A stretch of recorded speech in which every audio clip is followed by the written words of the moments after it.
Love staying informed? Subscribe now and get unlimited access to local news, weather, and sports for just 99 cents a month for your first 3 months at inforum.news/join. Read every story, listen to every podcast, and download the apps that keep you informed and on the go 24 hours a day. So head to inforum.news/join right now to subscribe. What are you waiting for? Get 3 months of local news for just 99 cents a month at inforum.news/join.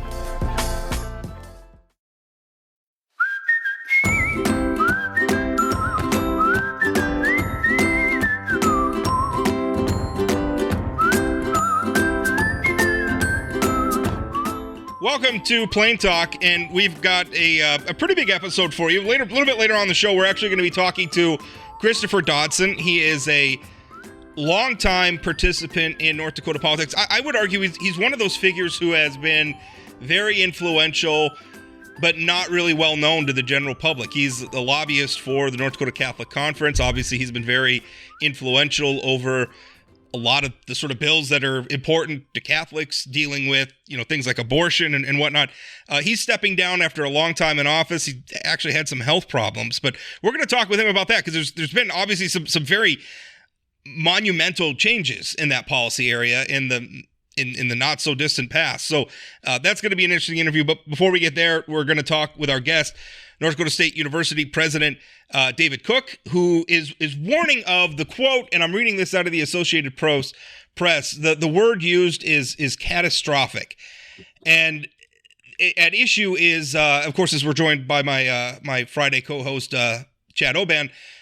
At issue is what's called the North Star Promise Program. Now, this is something the state of Minnesota's legislature just recently passed. They're going to be implementing it in 2024. And what it is it's a program that promises free tuition at Minnesota state schools for families earning less than $80,000 a year. They're saying that in Minnesota, there could be anywhere from 15 to 20,000 students who meet that criteria, who could be using it. And I'm reading here, this is again from the Associated Press article, about 1,400 Minnesota students attending North Dakota colleges and universities may also be eligible. Now, the person who was using that word catastrophic was our guest, NDSU President David Cook. And David, first of all, let's just start. Let's talk about the program and its implications for North Dakota schools. Yeah, you bet. And thank you for having me on and allowing me to kind of talk a little bit about this because it's really important. And I think I would stress the word catastrophic. If we sit here and stay idle and do nothing, I think it does have catastrophic implications for us. I know that's not what we're going to do as an institution and as a state. And so, but we need to be well aware of the situation, understand the impact it has on us, and then start talking strategies to kind of address it. And I think that's exactly where we are. So we have around 1,300 students who are coming in every year from Minnesota. That's really important, I think, to the state of North Dakota. That's, we're importing students, we're importing talent for future workforce, and that's really important. And we're very proud of that. And we're not the only university in the state that's doing that. Of course, when it comes to Minnesota, it's mainly the eastern side institutions, but obviously everybody across the state is importing folks from outside the state in their own kind of way and maybe from other states. But so for us, and the way that $80,000 figure works is that, so again, if you're a high school kid from a family that makes less than $80,000, you can go to a state high school in Minnesota for free. It's last in money. These are young kids who are likely getting Pell eligible money, other types of scholarships. So it's last dollars, but we see this having a significant impact on our institution, but really a number of the universities. And so I think first and foremost, Rob, we need to do at NDSU everything we can. We got to be thinking differently. We have to pivot. We have to be innovative, do everything we can to address the issue. And that's what we're trying to do. Also, really work with our colleagues at the other institutions to understand the problem and its impact. And then the next step, which is right in front of us, is, okay, we got to start talking strategy with policymakers and others to say this matters to the state. And that's exactly what we're doing. President Cook, thanks for coming on. Obviously you're not in a position to be political, but I am. And so I'm going to talk a little bit about elections matter. Minnesota's made the decision to invest in our students and our workforce, while the North Dakota legislature focused on different things this last session. I think it was a real missed opportunity for them. But I have to ask you, was the university system asleep at the switch? I mean, the Democrats took over the Minnesota legislature in November of last year. Anybody could have seen this coming. We have a legislative session from January to May. Not much talk about this at all. And then all of a sudden you all are sounding the alarm in June after the legislature has left town. Didn't you miss the boat here? Well, I can tell you just from, I've been here for a year, and there's a lot of history to some of these things that have been coming. I know when I presented a number of different testimonies, and I know that this was a topic that we were having in the House E&E committee as an example, and I think the legislators were there. I know the system office and my presidential colleagues were there and we were having these conversations. I can also tell you at NDSU, we had to do some very hard things this year in terms of reductions and investments, and we knew that this was a possibility. So part of our reductions kind of had this in mind, knowing that this could happen, and therefore we need to be thinking about the future. And so I feel confident that we positioned ourselves in the best place possible, thinking that this was quite possible. And I do know that legislators acknowledged that publicly. And so I think people knew that this was a possibility. I want to, just for a moment, I think it's worth noting that North Dakota invests a lot in higher education. Routinely, we are at the top of the list in the nation when it comes to per capita spending on higher ed. We're at the top or near the top.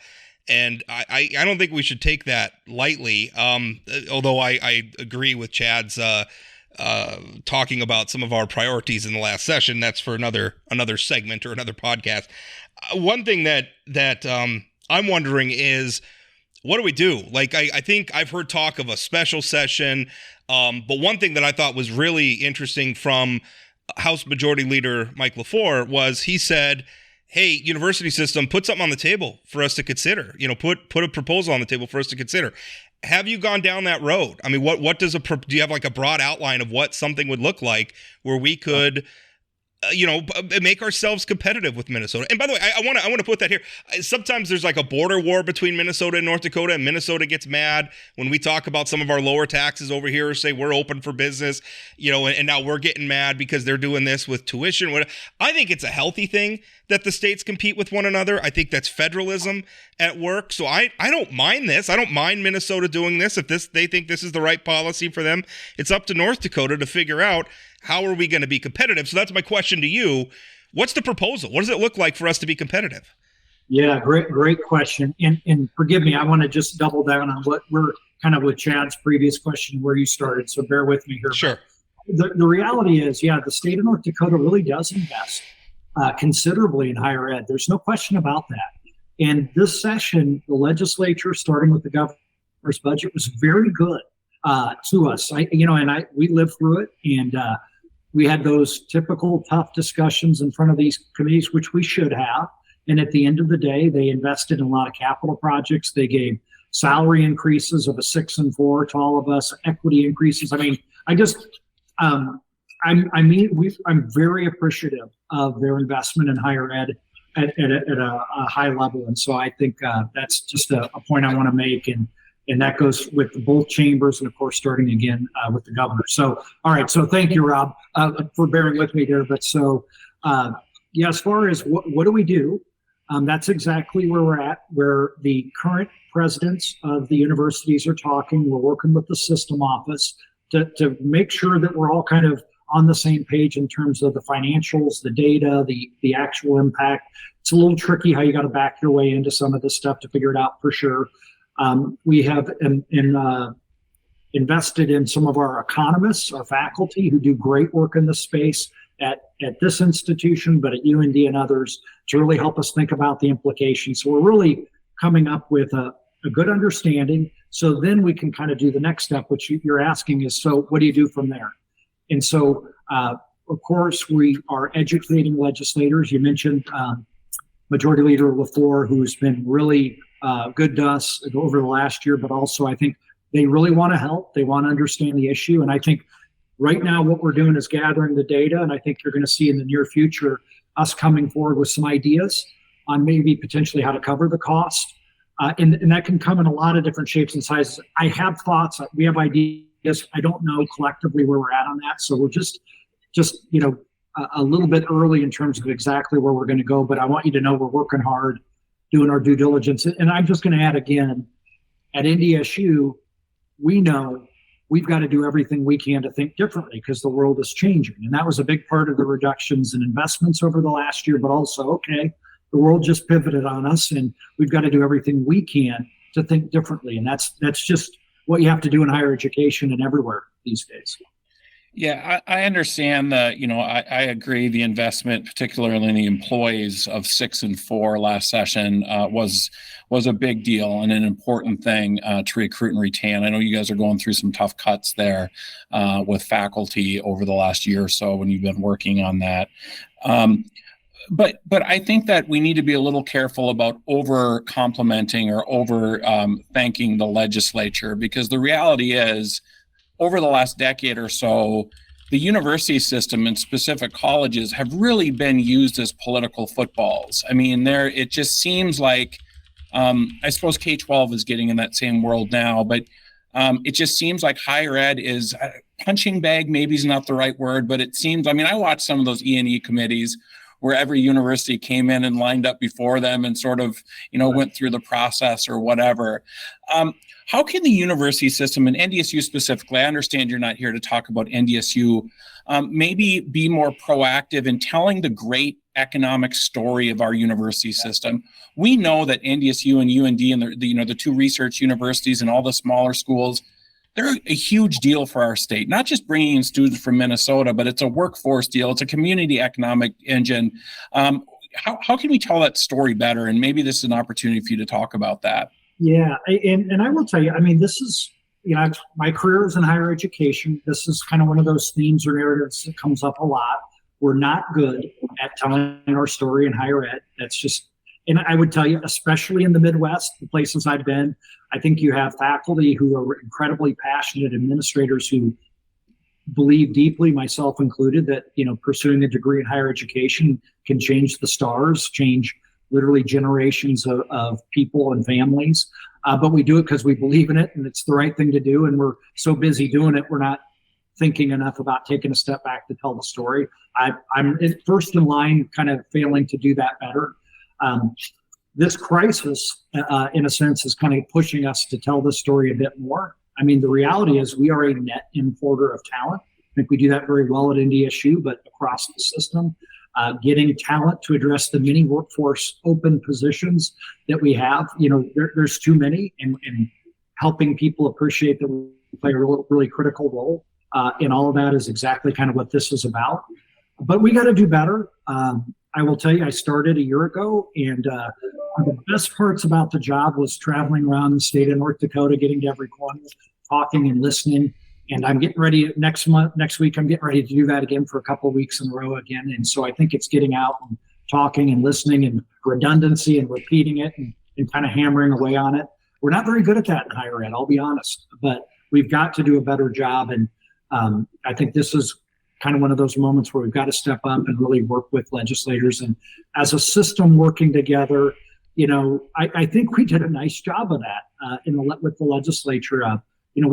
I work and spend a lot of time with my colleague, Andy Armacost up at UND, trying to figure out how we can work together. I think that's a big part of it too. Let's figure out what we can do together versus, what happens on a Saturday, which is always fun, but it's more about what higher education can do to kind of move the economy of the state. And really, the even harder part in this chat, I think, is telling the impact of what research, we're a proud research one institution.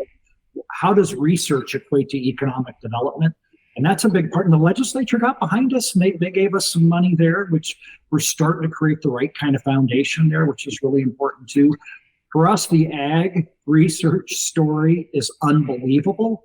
The kind of things we can do in the state because of what our faculty have done out across all the way up to northwest and really all corners, is a story people can see and feel and tell how it makes a difference in their pocketbooks. So, but I'm just telling you, it's a marathon, and we'll keep pushing on that. And I think it's a great question, and I think in that is some really good advice so I continue to make that a priority.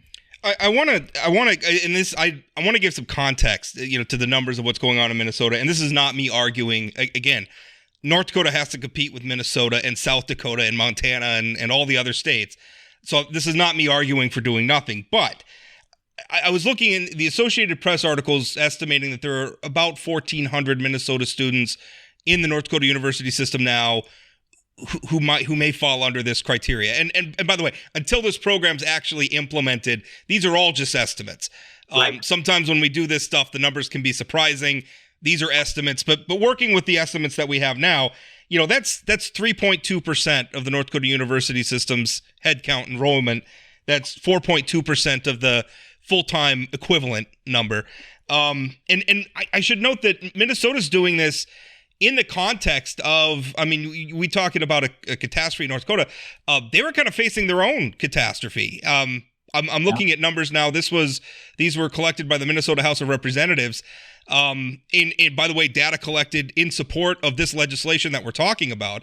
The Minnesota university system saw an enrollment decline of 27.9% between 2013 and 2022. Minnesota's not doing this to steal students from North Dakota. They're doing this because they've got their own enrollment problems. And by the way, North Dakota, although our numbers aren't great either, we've been doing a lot better than they have. Our head count enrollment, because that was the head count number that I cited from the Minnesota system, our head count number since 2012, roughly the same time period, was down 15.16%. So we're, if anything, we've been doing a little bit better. Now, again, I think we need to be competitive, but this seems to me like, I don't know. I just feel like that's important context. And I worry that if it's just a race to pack as many students onto campus as we can, there's a larger trend here of enrollment declining, where people are choosing some different paths or choosing to get education in some maybe non-traditional ways. I don't know that that's a bad thing. So I guess talk about this in the context of all of that. Yeah. There's a lot to unpack there. That's great insights. And I know you joked a little bit about Minnesota versus North Dakota. I don't worry or care too much about, really any of the historical rivalries, which I'm sure make us better, and it's kind of fun to chat about and all the rest. For me, I think about our role is within a higher education institution to align with what we see as the workforce needs of North Dakota. And we know that there's a lot of gaps there. And we need to be thinking, one way is to import students from Minnesota, of course. I would also add, let's not be fooled here. As Minnesota is changing the rules a little bit, every state around Minnesota, just not North Dakota, is having this kind of conversation. So don't think that Wisconsin, Iowa, South Dakota aren't noticing this and aren't thinking about how they have to do business a little differently too. And so I don't want to get left behind as we, compare ourselves with all of those potential sort of, competitors, if you will, when it comes to recruiting students. But also a big part of it, and I'll speak for NDSU, but probably higher education overall, we have to think differently about, who our students are, what the workforce looks like, what education should look like. The future of higher education, is it a 4-year degree? Should it be a 2-year degree? There's all kinds of very successful paths and jobs and careers and opportunities. And I say they're all important and valuable. Now, those were not all the mission of NDSU, and that's okay. That's how we work with Wahpeton down at NDSCS, or colleagues at BSC and Bismarck and all the rest. That's part of it. And thinking about the adult learner and how online and hybrid and technology changes things, and how we pursue, individuals with some college but no degree, and how we can reach out to them. And so I think the whole thing is changing a lot, and we have to be a lot less traditional in how we approach higher education and how we approach educating future students. So that's a big part of this too. And technology and AI and all the rest is changing everything. And higher ed, we're not real good. We're kind of an aircraft carrier when it comes to change, but we are at this amazing point in our history where we really have to take a hard look at ourselves and change a little bit. And to me, yeah, the Minnesota thing is a huge, important thing, but there's this bigger macro kind of thing happening too that we're trying to pivot and get out ahead of as well. So I want to shift us just a little bit. As you probably know, Rob has written quite a bit about athletics and collegiate athletics. And, sitting in your chair, how do you balance sort of the academic needs and the big picture needs of the university with sort of the high profile athletic department that you guys have, particularly your football program? I prefer the hockey program north of you, but that just might be my bias. But how do you balance that? And how do you use the success that you're seeing with the football program to recruit students to North Dakota State University and moving forward? I have no idea how you'd go about balancing those two things. So I'm very curious. Well, I had to notice you're wearing an LA Dodgers hat, and I see a New York Yankees hat on there. I got to get you guys. I'll get you a UND hockey hat if you need one, but I prefer a Bison hat. We're a couple of baseball weirdos over here, so. Yeah, and we like small market teams. Yeah, the Yankees and the Dodgers. Yeah, right. I look at it as kind of, like everything. There's lots of challenges and grand opportunities, and Bison Athletics is one of the absolute gems of this job and of this institution, and I would say the state and the upper Midwest. I'm a kid who grew up in Iowa, went to Iowa State, and then I moved down to Kansas City, and I went to graduate school at the University of Kansas and worked at KU. And I remember the governor. I was out in Bismarck, and he introduced me, and he said, "Oh, Dr. Cook is from Iowa State, and I've been on their campus, a beautiful campus. And he went to graduate school at the University of Kansas. I've been down there once, in a beautiful campus, and we walked out with the Bison win both times on both campuses." And he handed me the microphone, and I was like, "Thanks a lot, Governor." But people throughout the Midwest know who NDSU is for a lot of reasons. I got to tell you, being a land grant, being a great ag institution, the engineering ties, there are a lot of faculty and research and all that goes all the way up through the Midwest and beyond. I mean, our work is global. There's no question about it. But and we're very proud of all of those things. And athletics is part of that. It's part of the brand. It's a very special brand. The success that we've had, I mean, in recent era, when you're talking, FCS, but even the Division II era, it's something that I think makes NDSU very special. And I think you have to appreciate that it helps get your name out, but I think it helps with just, candidly from a budget financial perspective, but really when you're out promoting and recruiting, new kids throughout the Midwest or faculty and staff and otherwise, it's one of those things we got a little notch up on most of the people out there, and we're very proud of it. And I embrace it. I think it's really important. In the same way, I would add, my wife and I go to all the athletic events, but we go to every music, theater event. It's all day, every day, weekends, and all the rest. And those are things that round out the student experience, which I find, to be pretty amazing. Not that it's easy, Chad, but I embrace it and I love it. We have about 5 minutes left. I know that State Senator Tim Mathern, Democrat from Fargo, is he's readying, I guess, sort of response legislation to what the University of Minnesota has done. We're obviously a long ways out from our next regular session. I don't know how likely a special session is. I would argue it's probably pretty unlikely.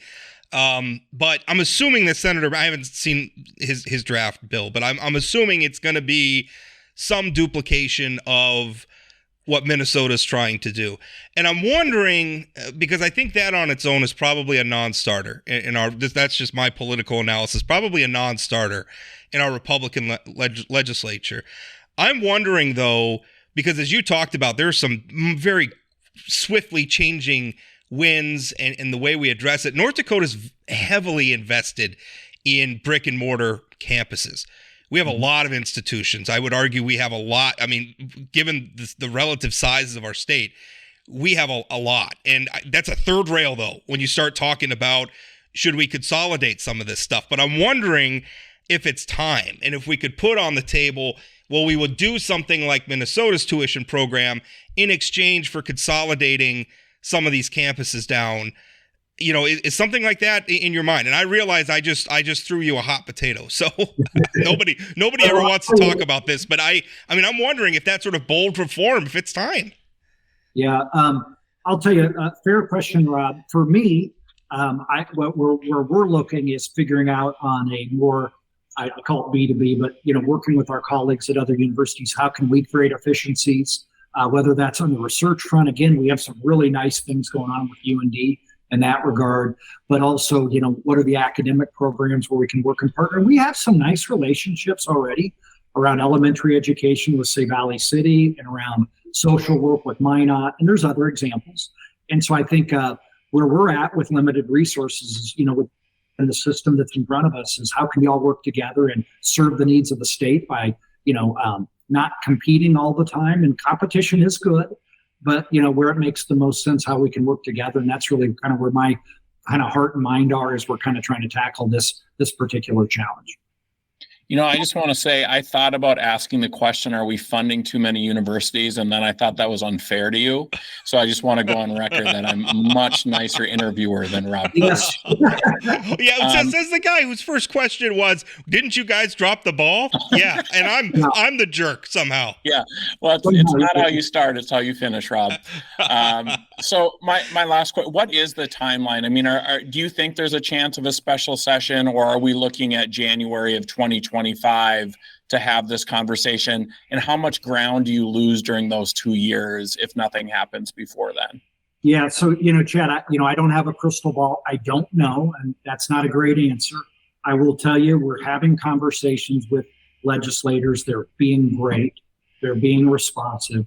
Some of the ideas that were suggested at our last State Board of Higher Education meeting were around how can we engage the Interim Higher Ed Committee. Obviously, Representative Sanford chairs that committee, and he knows higher education, and he's wonderful, and will want to do what's best. And so I think the next step to answering your question is, how can we more likely than not engage the Interim Higher Ed Committee? And we need to step up, and they want us to propose solutions. And so, we have a very important role here to start thinking about strategies and solutions. And I think we're going to, in the next 30 days, we're going to have some really strong, good ideas that we can bring to them. And then that conversation begins, and then we'll see, where that takes us. Just one last real quick follow-up. Is the solution for NDSU the same solution as Mayville State? I mean, aren't those really different sort of nuts to crack? Yeah, and I don't know, but I think we need to be open to recognizing that there's got to be some, we have 11 different institutions that, have similarities and differences, and there's great strengths in that. And we have to be very open to appreciate that there may be strategies out there that make sense to one and not the other. And sometimes there's going to be strategies that work for everybody. But we got to be real open to everything. This is a whole new world. So.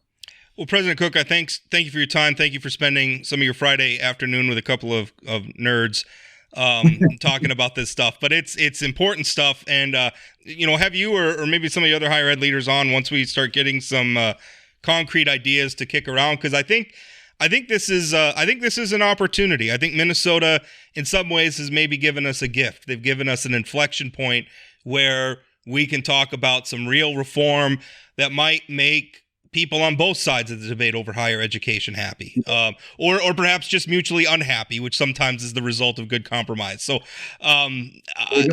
gentlemen, I will nerd out with you on these kind of conversations anytime you want me on board. I appreciate your interest in what we're trying to do. Well, that sounds good. Thank you.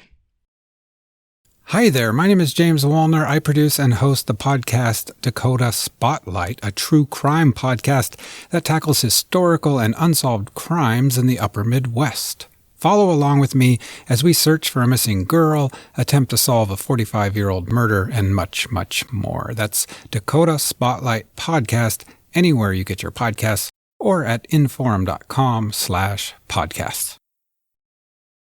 Just finished up our interview with President David Cook from North Dakota State University. Going to switch gears here. There's a lot of, I think sometimes when people think about politics in North Dakota, you think about the governor, the majority leaders, the lawmakers, but there's a lot of people who are involved in the process. And what's kind of remarkable is that a lot of the people have a lot of influence over the process. And I'm saying that word not pejoratively. Our system was one that was designed to be influenced. And somebody who's been active and who's always knowledgeable and about how these things work is Christopher Dodson. He is the executive director of the North Dakota Catholic Conference, I should say. and he's leaving after 28 years, and in recent years, some pretty significant changes in his area of policy. Obviously, talking about things like abortion, talking about things like same-sex marriage. There's been some just absolute enormous shifts in how these things are. But before we get there, I wanted to address, one of the reasons why Mr. Dodson is stepping down. He's got some health challenges, and Christopher, you've revealed to me that you have stage 4 cancer. Talk a little bit about that. Yeah, I have stage 4 prostate cancer, which I haven't been, I haven't kept it to myself. I've let people know once, so they know how my health is going. And also, I think people need to be aware of how serious prostate cancer can be. A lot of times it's treated as it's easily treatable, and it can be. Well, once it hits stage 4, there aren't many options. The drugs only work for a little while to slow it down, and then it hits.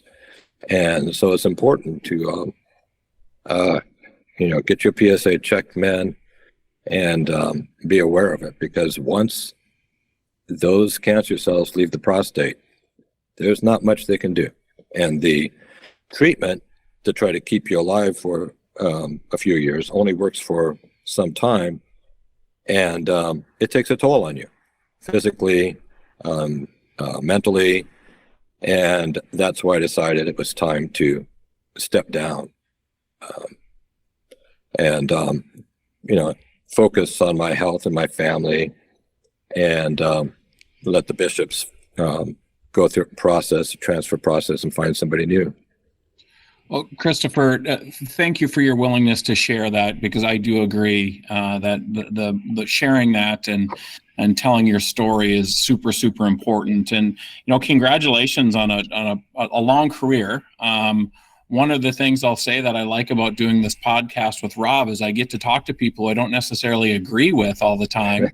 But it's a way to hopefully have people better understand each other. So I'm going to ask you some questions today, but it's out of a place of trying to understand things, and you can tell me when I'm wrong, which I'm sure you will do. So church probably agree with you more often than you think, is the things that are in the headlines often that. Yeah. That's actually one of the things I want to talk about today. And so let me start out by saying, during your 28 years, from the outside looking in, I think back about when my dad was a legislator in the late 80s, early 90s, member of Cathedral Church, and one of his big issues was paid family leave.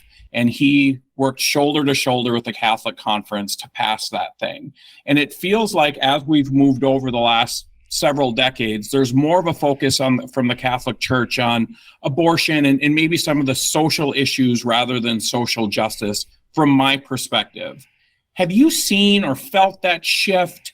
And is there a reason why that has sort of happened? Is it the political climate, or do you disagree with my assessment of that? I somewhat disagree, Chad. If I look at the issues I've worked on, they haven't really changed. If you were to say, what percentage do you do on human services? What percentage do you do? Of course, that can change from session to session. And like everybody in the political process, we are responding to things more often than we're creating the agenda.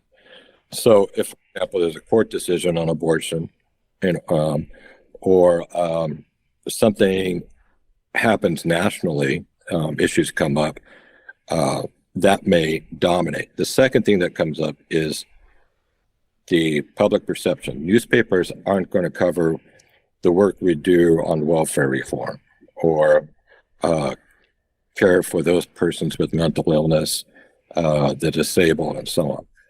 That's just not topics, but they take up the majority of our time by far. If we do cover it, we're not going to cover it in the context of this is a priority for the Catholic Conference. I mean, it's for better or worse, when the political issues we talk about in terms of Catholics are the big ticket ones, same-sex marriage, abortion, etc. Right. And then a third thing has happened through the years, I think, and that is just being in this position for such a long time and being a lawyer, then who do you go to for those issues? The Catholic Conference has been the one too.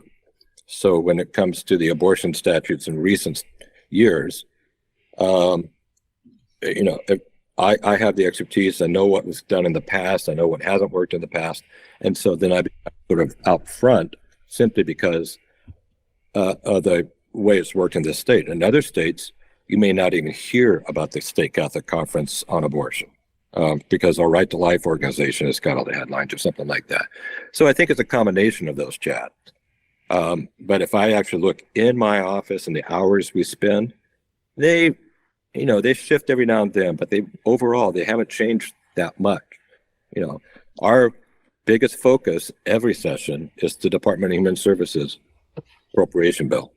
We spend more hours on that than probably anything else. And I think that's the way it's been from the beginning, actually. One thing that's, and I've gotten to know you as, and come to trust you as a source in talking about even the history of some of these issues. And I trust that you tell me that what you're telling me is true, even if it's maybe not convenient to your political agenda. Maybe it's not convenient to the bill you're trying to pass, but you've always been very honest with me and very open as somebody who's got a lot of institutional knowledge, having served, in this capacity for nearly 3 decades. So I've always appreciated that about you. One thing I've noticed that's been kind of interesting is probably the wrong word for it, but a shift in people who are espousing support for a socially conservative agenda and how they comport themselves. So I think a good example is, I know you came into this session, obviously we're post the Dobbs decision from the Supreme Court. States are now allowed to outlaw abortion again. One thing that you were championing is and I'm forgetting the term you used for it, but it was essentially let's show love for every state. Let's make it easier to be a mother. Let's make it easier to have children. So things like let's get rid of the sales tax for diapers. Let's expand TANF for pregnant mothers. Let's some of those policy agendas.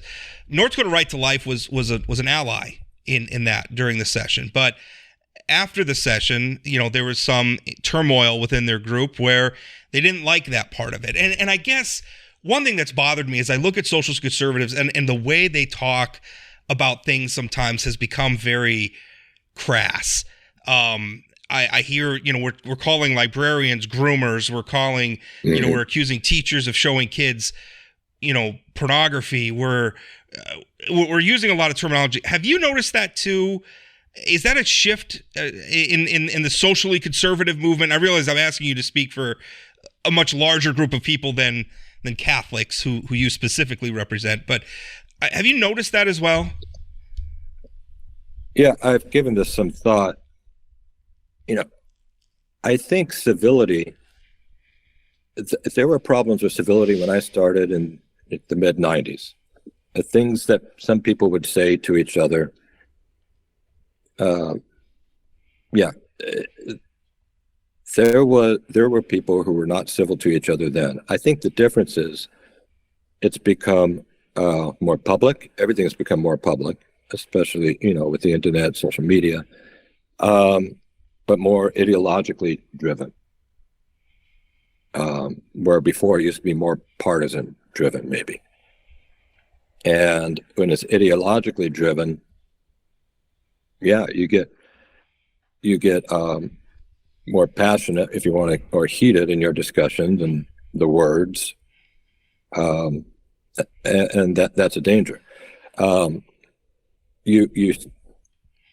I work with all the other state Catholic conferences, and I'll tell you, in the really blue states, it's happening there also, from the other side. So the rhetoric has picked up, and it's become more uncivil through the times. And it used to be that was more on the outside and not creeping into the legislative process.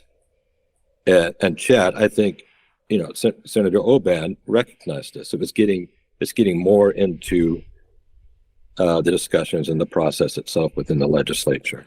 It's creeping in. Yeah, and I think Aaron and Nicole Pullman and others, who it wasn't that they didn't like the job anymore. It's the amount of time they were spent debating ugly things and sort of getting nasty emails and those kind of things that, I agree, Christopher, with your assessment. It's just creeping more into the norm than I think it used to be, which is unfortunate. I'm going to shift gears just slightly to an area that I'm guessing all three of us wish I wasn't going to bring up. But, during your time, obviously there's been some sex abuse scandals throughout the Catholic Church. Wayne Stenjum did a study that I think came out in January of 2021.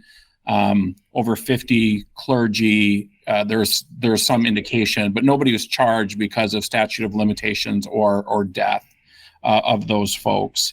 There were efforts over the past several sessions to extend the statute of limitations, and then another effort to make clergy mandatory reporters of sexual abuse as well. And I don't think these are, to me, they're just not about clergy, right? This is about kids and the victim. Those are things that you guys had offered some concern about. And so help me understand, when we talk about the marginalized communities and those kind of things and kids who are abused, clergy or otherwise, it's happening just as much, it's happening more outside of the church than it is anywhere else.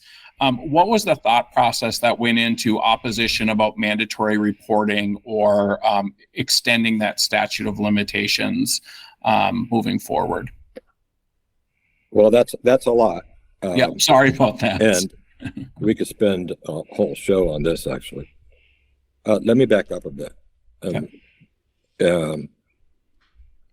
me make a broader comment first. The whole clergy abuse crisis hit us hard. It hit us personally very hard, for those of us who work in the church and serve in the church. And, our prayers and concerns of the victims never ends. And this is like a very long Lent. And I will say, when I started in 95, I admired all the state Catholic conference directives who had been working for 15, 20, up to 30 years. And the turnover now is much shorter. Yeah. And this is primarily why. It's very hard to be just to the face of the church. Right. After this evil that came under our auspices. But going back to the report that the Attorney General didn't find any new cases that we hadn't already reported. And when they were barred by the statute of limitations, he meant criminal. And at least my bishops have never had a problem with extending the criminal statute of limitations. Individual perpetrators, and for criminal, no problem at all. And we've seen some extensions of the statute of limitations since then. The civil one raises issues just about fairness. Resurrecting cases from the 40s through the 70s, when most of these cases happened, the paper trail is not there, the people aren't around, and it's almost impossible to defend these cases. And that's the concern. If you can't defend them, you end up just settling and leading to bankruptcy.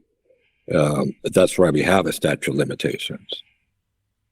So, yeah, we've had concerns about that, about looking back. Prospectively, we made changes this last session. We had no problem with that, because there are issues there about, how much time it takes for somebody to be ready to make a civil claim and so on.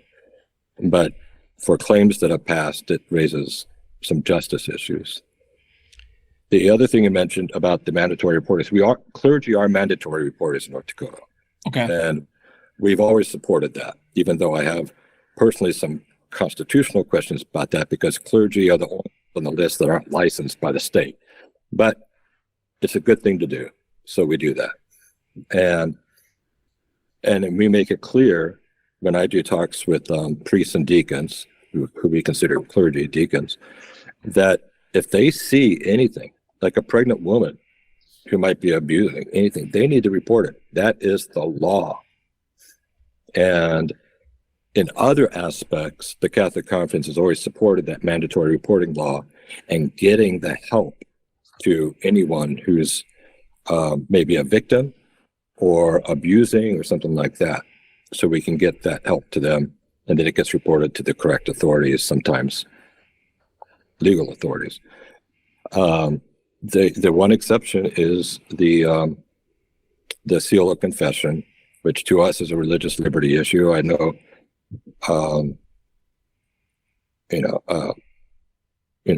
we've had Rob's had disagreements with me on that, and others have, but it was brought up once, it was withdrawn, and that raises a whole different set of issues because it deals with a core religious function, and it would raise some constitutional issues too. But yeah, it only came up once here, never was debated. Christopher, let me, after that was some tough sledding through those questions, although I'm glad Chad asked them. But let me ask you maybe an easier one. What are you proudest of? 28 years working in North Dakota politics, working, laser focus on policy. What are you most proud of? In actual legislation? Sure, or anything. I mean, what have you accomplished in your career that you're most proud of? Actually, it passed this session was the Religious Freedom Restoration Act law, which when I was hired in 1995, I told the bishops we should have a state religious freedom law because Congress just passed one, many of the states are passing theirs. But you got to wait till the politics are right and the situation's right. And I finally got it done this last session. We did it by piecemeal for others, for inmates, for patients at the state hospital, for people at Grafton, and then finally extended it to everybody.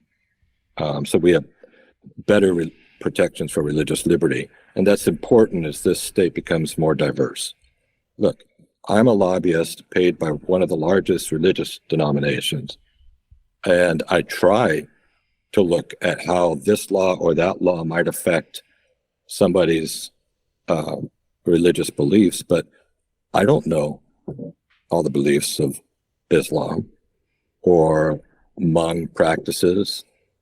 And that's why we need a general religious freedom law that protects everybody rather than me having to go and get an exception in this bill or, a carve out in this one, because, it belongs to everybody, not Catholics. Well, I have a lobbyist. That's actually really interesting because at the federal level, I know a lot of the jurisprudence about this has its roots in protections for Native American ceremonies, things like, sweat lodges and whatnot, where they're trying to protect those things. So really interesting policy area. So, Christopher, you've been up at the Capitol. What did I say? 28 years? I shuffled my yeah, paper. Something like that. Yeah. You mentioned the sort of change in civility that we're seeing at the Capitol, but what other changes have you seen over the last 14 sessions or so, good or bad? I mean, you've seen where there's been political balance. You've seen where we've got right now where Republicans are far outnumber the Democrats, but it seems like there's fighting between different factions of the Republican Party. What are the changes that you've seen? And is there anything that you'd like to go back to? Oh, well. And remember, as you're answering, you don't have to lobby these people anymore. Yeah. Well, I'm still in the job for a while. Let me first say something good, and it's actually kind of a metaphor. If you were around the Capitol like 95, 97, you would have noticed that it was dark. The lights were old. The walls were darker. It was just dim. It reminded you of what you thought were the smoke-filled rooms, Sure. Even though they were smoke-filled. All that lighting has been changed. It's brighter. And I think the mood of North Dakota changed a lot. We are much more positive. There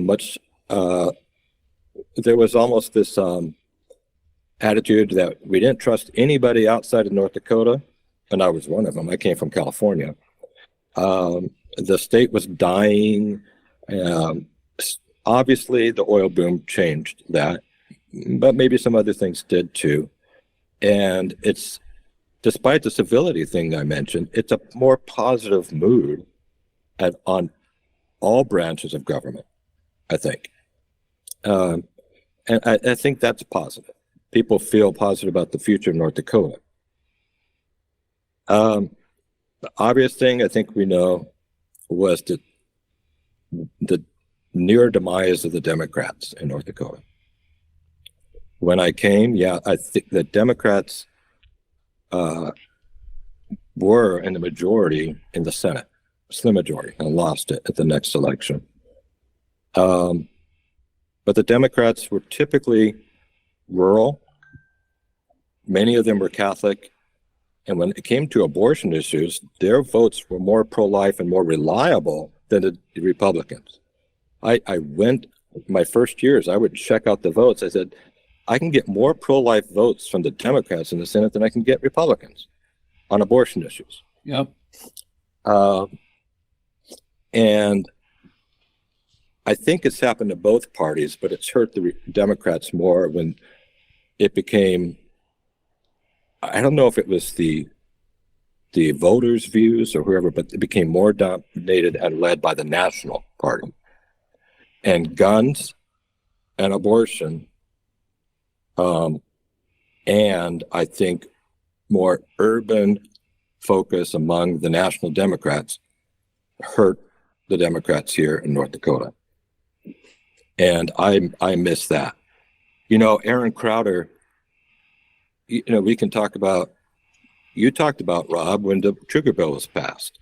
He was one of those that led the original trigger ban, but he also was the author of the Abortion Alternatives Program, an adoption tax credit, which we lost back then, but we got it passed this session to help parents who are adopting. He was a champion of many of the things that we got passed in this Responding with Love package that we proposed this last session. Many of those ideas come back to about 1997, 1999 from Democrats like Aaron Crowder, Tim Mather. Jim Kurzman. I'm thinking of Jim Kurzman. Jim Kurzman was, and there's not many Democrats left anymore. I work with all of them well, I think, because we try to stay so nonpartisan. But I'm not one that says you need to have both parties to have good government. But I miss those Democrats because at that time, many of the issues I work on had not become partisan. I mean, obviously, I'm a conservative guy, so I mean, I'm not really advocating for Democratic majorities here. But on the other hand, I don't know that I like such a large Republican supermajority just from the marketplace of ideas perspective. I'm a big believer in markets. I think we're served well, as we were talking about in our last interview, when North Dakota and Minnesota are competing in terms of policy. I think it makes both states better in the long run. So I worry that there's not enough, that the Republicans don't have to worry about Democrat ideas right now. I think hurts Republicans. And then I think overall it leads to our state not being governed perhaps as innovatively as it could be, which I think is maybe part of the point you're trying to make, Christopher. Yeah, I guess it is. I just not sure if you check the histories of other states that it's always a matter of you need two parties for good government. Fair enough. But I do miss those particular Democrats that especially they were all rural farmers union type, you know, and the Catholic Conference is involved in farm issues too. Well, maybe we tend to lean in that direction. So yeah. I think it's a symptom of not having competitive races might lead to less quality candidates. And I like not to disparage, but when you're only choosing from one side of the aisle and who the legislator, it does create a situation where the Aaron Crowders, the Jim Kurzmans, those kind of people, those guys couldn't win right now in their districts, even if they're the most pro-life Democrats, because of that national sort of profile. Well, look at last session, Mark Haugen, who I think would probably fit the mold of the sort of Democrat, who's also, by the way, very, very Catholic. I know personally, but fits the mold of kind of what the person Chris was talking about. Was endorsed by his party to run for the United States House, and then was pushed out, and is now a Republican. I worry, and maybe a better way to put this is I wish that the parties themselves were more diverse in their ideas. I wish. Because it seems like everything's becoming monolithic, and now it's like these two monolithic ideologies just bashing against each other all the time. I wish that each party would make more room for diversity of thought. And clearly, like, I think the North Dakota Republican Party has that right now. It's just that, I mean, you look at the people who just took, Chris, we're straying far afield from why I brought you on. I think you have a point. I think you have a point, Rob. But there's a battle of ideologies right now in the North Dakota Republican Party. That's the point I was making. And there's a lot of Republicans who see that as a problem. When it becomes ideological, it becomes monolithic rather than diverse. Yeah. Rather than, the Great Deal Coalition, you couldn't imagine today in any party, where you could put such a diverse group together around a common party. I think that's almost possible, because both parties have become, there's an ideological purity that has to be followed. It's becoming more and more of that. Yeah, I will say this, I said this many years ago. I learned this. They say, well, and I usually get asked about it with abortion. How come we haven't, banned abortion yet? I'd hear session. I'd say parties. Partisan politics is the greatest barrier to almost everything the Catholic Church proposes in the social sphere.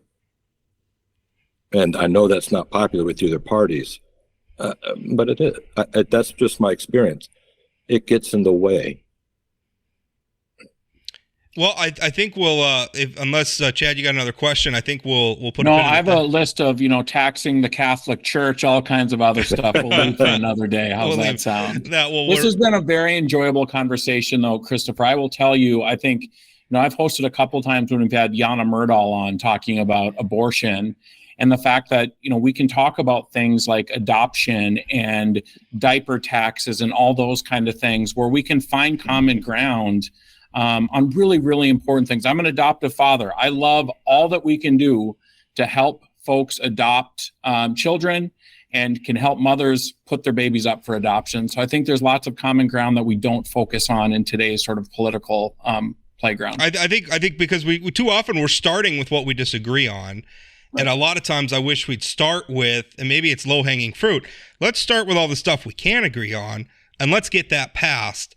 And then let's leave the tough stuff. But Rob, from our perspective, again, we're not a membership organization, and we're not ideologically aligned with the other party. Sure. And so when I go in, that usually basically is how the system runs. I mean, I had not just the Responding with Love bills, but some other bills too on worker rights stuff. I worked from the center. I always try to find somebody who's considered in the center to try to take the sponsorship of a bill. And build out there. And that's the majority of the stuff.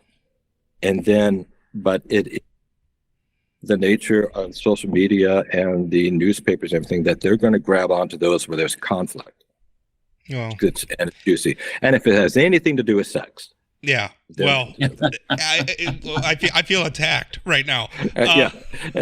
No, but you got to make news, and you do journalism too. I mean, the hard thing for us is that, I mean, it's the old adage where plane lands safely is not a news story. That's how it's supposed to go. It's hard not to be drawn to the heat. Yeah, but what I've kept in mind for this job is, it's not that those wins that are important. It's the ones, if you can make the difference in a life of a poor immigrant mother, just one, and it's not going to make the news. That's success. I think that's a good place. That's a good place to end. Christopher, thank you so much for your time. I really appreciate you coming on, and take care of yourself. Thank you. Thank you. Hi, everybody. I'm Chad Kuhl, host of the Northland Outdoors podcast. Hey, here in the Northland, we love our time outside. And on the Northland Outdoors podcast, we're going to talk about all of it. Not just fishing, not just hunting, but mountain biking, camping, rock climbing, bird watching, you name it. We're going to have it on the Northland Outdoors podcast. New episodes every 2 weeks on Spotify, Apple Podcasts, wherever you get your podcasts. So look for it and join us on the Northland Outdoors podcast. Okay, just finished our interview. Two great conversations, and I mean, not that I want to sit here and toot our horn, but I really feel like that's the value in this podcast. I feel, having done so many interviews over the years on talk radio where everything feels rushed, you have callers calling in, and sometimes the callers are great. Sometimes, they take you down some rabbit hole.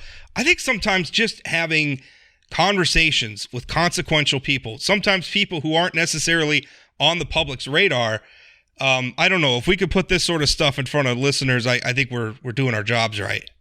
Yeah, and I really like being able to ask, in this longer format, harder questions, and questions that maybe are a little bit deeper. I mean, the question about, where was President Cook when Minnesota's passing this, the issues around the sex abuse in the Catholic Church. Yeah, what it's like to be the face. I mean, what he said about being, it's very hard to be the face of the church amid all this evil. Right. That's a remarkable thing for somebody who's represented the Catholic Church for 28 years to say. I mean, that obviously weighed on him. I mean, that was a very difficult thing to do. But if we can ask these questions in a way that don't come across as gotcha in trying to understand where they're coming from, I think it can lead to a really good conversation. And it makes people feel more comfortable coming on here, right? To have these conversations. I like to think so. Let's finish out the show. Let's talk about a lawsuit that was just filed this week. News broke about it last night. Our reporter, April Baumgarten, covered it with her usual thoroughness and panache. I had a complimentary column to her reporting, talking about the people involved. Essentially, what it is it's Burleigh County Auditor, and if you don't know, in North Dakota, the county auditors are essentially the local election officials. They oversee the elections in their county, and he's filed a lawsuit against the state of North Dakota, and what he's arguing is that there is friction between North Dakota's law, which allows for mailed-in ballots to be counted even if they're received after Election Day, as long as they're postmarked by Election Day, which I don't think is an unreasonable thing at all, and frankly doesn't. I think it was like 300 ballots in the last election that were impacted that way. So that was 300 in the state or 300 in Burleigh County? I was 300 in the state. 300 in the state. I think like 120 some were in Cass, and then the rest kind of scattered around the state. We're not talking about a huge number of votes. I don't know that these votes would have made a difference in, I guess I don't know which specific elections they were cast in, but, if we're talking about legislative races, certainly none of the statewide races, that margin would have made a difference. But Mark Splonkowski is the relatively recently elected Burleigh County Auditor. He joined with a national group called the Public Interest Legal Foundation, or PILF, which I think is kind of funny. PILF, like they're pilfering. I can tell you think it's funny. You were like smirking. You could barely say PILF without laughing. PILF. It sounds funny. But they filed a lawsuit against the state, and they want to put an end to this. Now, I don't know. I have sources that have told me that they were shopping this lawsuit. PILF was shopping this lawsuit around to multiple counties. I guess Splonkowski was the one that took it up. That doesn't surprise me. I think anyone who's familiar with him knows that he's very much in the anti-vax, stolen election faction of American politics these days. PILF is an interesting group itself. The one of the chairman of the board of PILF is a woman named Cleta Mitchell, who was basically it was a lawyer for Donald Trump when he was trying to overturn the 2020 election, was actually on the phone with Trump during that infamous phone call to Georgia election officials, where Trump was trying to convince them to swing that state's vote count his way. The president of PILF is a gentleman by the name of J. Christian Adams. He was on Trump's Commission on Election Integrity, which is also kind of laughable. That's an oxymoron, right? Trump Commission on Election Integrity. That's hilarious. Another Hans von Spakovsky is another board member. He was also a member of that commission. So, I mean, this is a Trump group. This is a Trump stolen election group filing a lawsuit over a really trivial issue in North Dakota. I'll be honest with you. Like, I don't know if this is a hill that I would die on. Of all the things that we could do to our voting law, if we changed it so that they had to have the mail-in ballot by election day, it's clear based on the numbers most people are doing that anyway. I don't think it makes a huge difference. What really troubles me about this is what I'm assuming their motivations are, which is not to fix a real problem in our election process, but rather to just sow more uncertainty about our elections. And that infuriates me.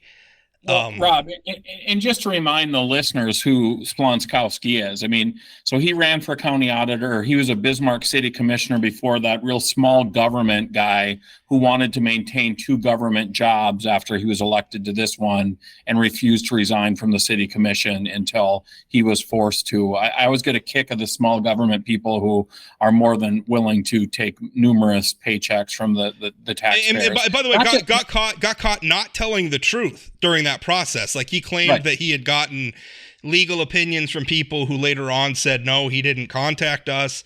So was exposed as not being terribly honest during that process. Right. And I don't know who's paying for this lawsuit, if it's Burleigh County or PILF.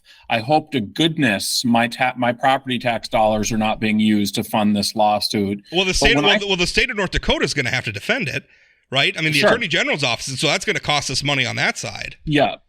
But the one thing that, like, seeing the headline and sort of reading the article, I mean, often the people who, like, a big chunk of people who vote by mail are military personnel who are all over the world. And so we don't want to, I mean, if somebody's in Korea and they vote and if it's stamped a week before the election and we don't get it until a week after, he doesn't want to count that. I mean, yeah. And I know we send out ballots earlier to military personnel, but it just seems to me this could really. I mean, by nature of their job, maybe they were in a conflict, maybe they were in a combat zone, and couldn't, submarine, or maybe there was a hurricane or something that delayed getting the mail out of wherever they're at, or even if we're just talking within North Dakota, like, you're a rural voter, you mail in your ballot 3 days before the election, thinking it'll get there in 3 days, except we have a massive blizzard.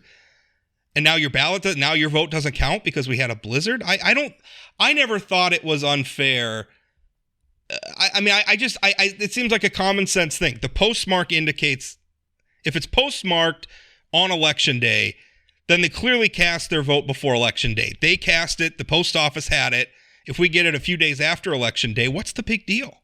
And again, I don't understand the obsession with making it more difficult for people to vote, and the anti-vote by mail sort of push by Trump and his ilk that's coming down to, I mean, my county, all right? This is where I live, and this guy wants to make it harder for people to vote. I just don't get that. They're supposed to be populist, right? They're so populist that they don't want everybody to participate. They're populist as long as the people participating agree with them. Yeah. No, I think that's true. And it's just really disappointing. And again, it shows, elections matter. I mean, there's another great candidate that was running against Splonskowski for auditor, and it's a 2% vote difference. And, he won, but it's frightening to me that somebody who doesn't believe in election results or thinks that there's a boogeyman around every corner is now in charge of our elections. Is he going to refuse to certify in June? In November? In one of the most populous counties in the state. If he refused, if he tried to pull something like that, or, remember, this crowd thought that the vice president of the United States somehow had the authority to jam up the certification of the national election results, which the vice president, thankfully, Mike Pence disagreed and did his duty. Whatever else you want to think about Mike Pence, he got that right. And it's not leading to him being at 3% in the polls because he actually stood up for our country. Right. But now we have, something like Splonkowski. Can you imagine if he jams up, like say we're in 2024, we have how many legislative races that touch Burleigh County? Probably 5 districts. I mean, right.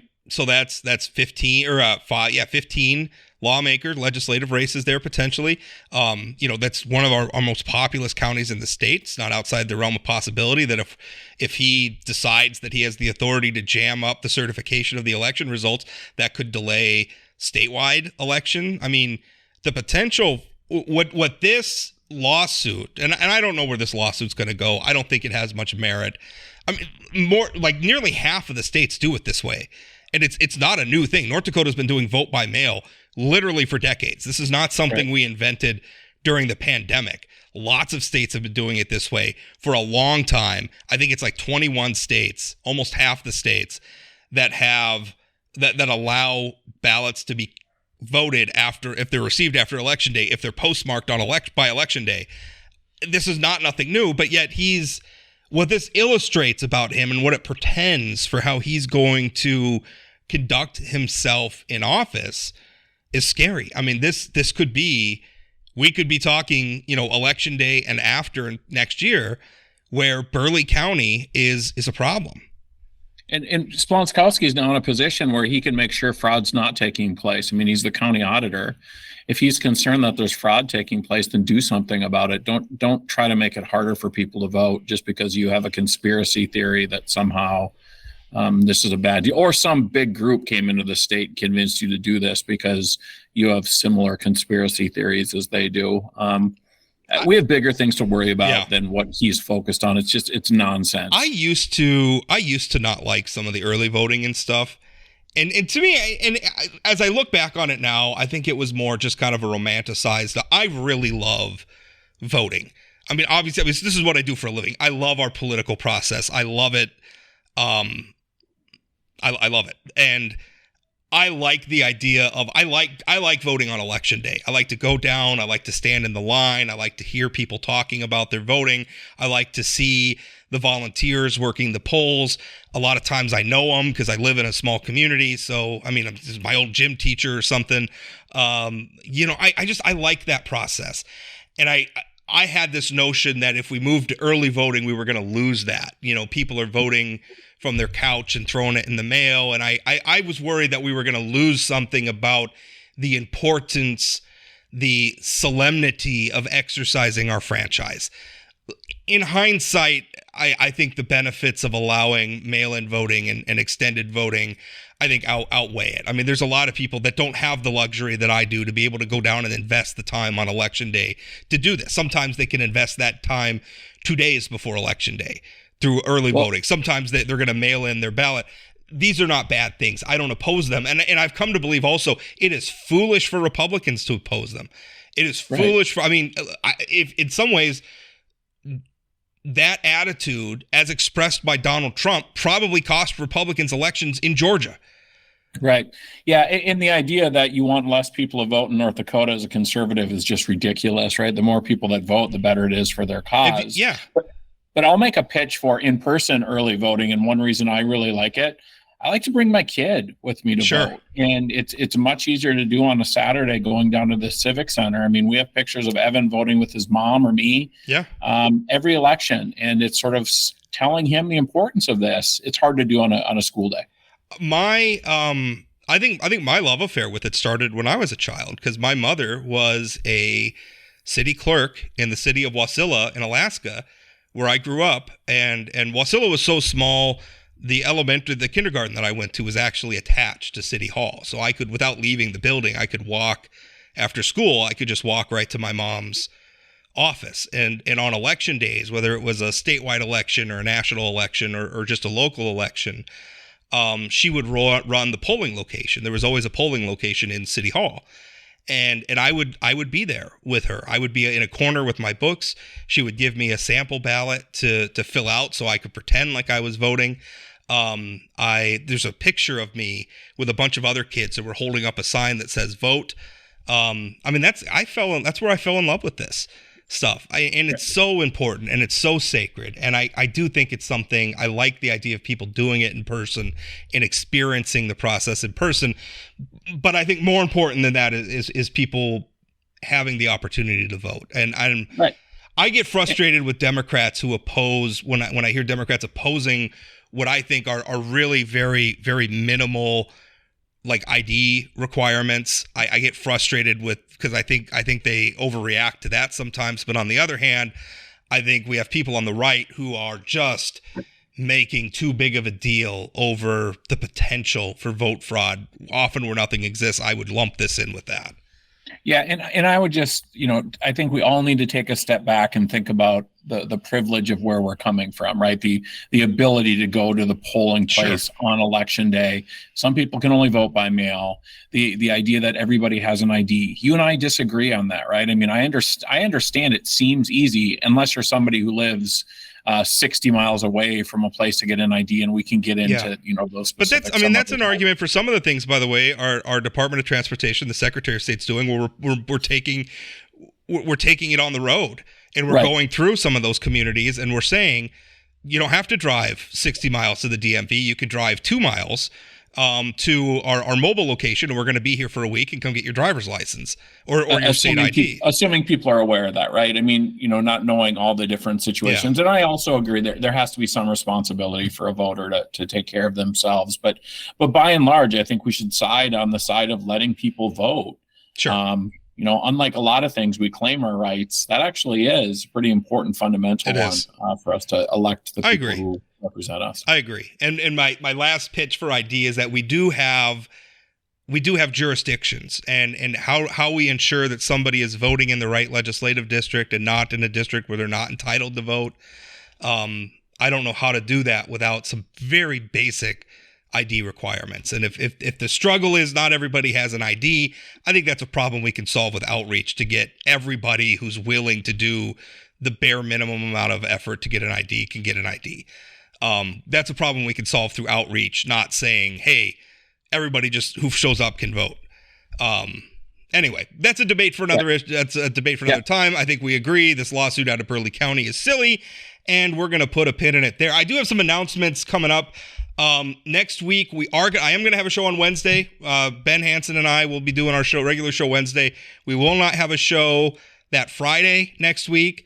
So what is that? The 14th? Thanks for the heads up, Rob. 14th. You knew about this. I told you about this. And then actually the week after that, so that would be that next Wednesday and that next Friday, because I'm going on vacation. I'm flying out Thursday. I'm going down to Denver. I'm going to watch the Yankees play the Rockies and hopefully win. I mean, at this point, you would think of the Rocky series would be a given, but the way the Yanks are playing, I don't know. Yeah, did they beat the Orioles last night? No, I stopped watching. It was 13-0. Shut up. I didn't. I made time to watch the game. Sometimes I have a hard time making time to watch the game. I made time to watch the game, and I watched it all the way. It was depressing. But people don't tune into this. When is the Yankees-Rockies series? Is that after the All-Star break, or is it? It's after. Okay. So it's next weekend. So we're flying down Thursday, and then it's that Friday, Saturday, Sunday. And we're going to the Friday and Saturday games. So anyway, that's where I'll be. So the podcast is going to go after the next show. It's going to go quiet for a while, and then we'll be back after that, and I'm sure there'll be plenty to talk about. Thanks for listening, and we'll talk again.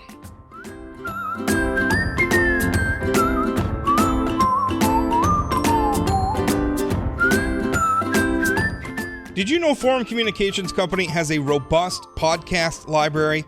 At inforum.com/podcasts, we have everything from politics, sports, true crime, outdoor adventure, and more. Visit inforum.com/podcasts and explore them all today.